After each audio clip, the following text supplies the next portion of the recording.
Ever tried making a peanut butter and jelly sandwich in the air fryer? Trust me, this is a total game changer.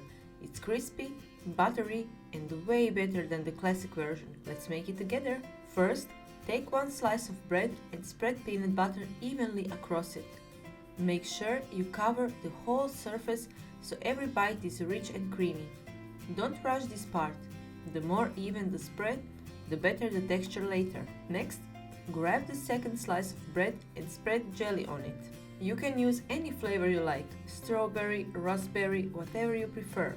Spread it gently so it doesn't tear the bread and keeps a nice smooth layer. Now carefully place the two slices together to form your sandwich. Meanwhile, melt some butter in the microwave for about 1 minute. Dip both sides of the sandwich into the melted butter.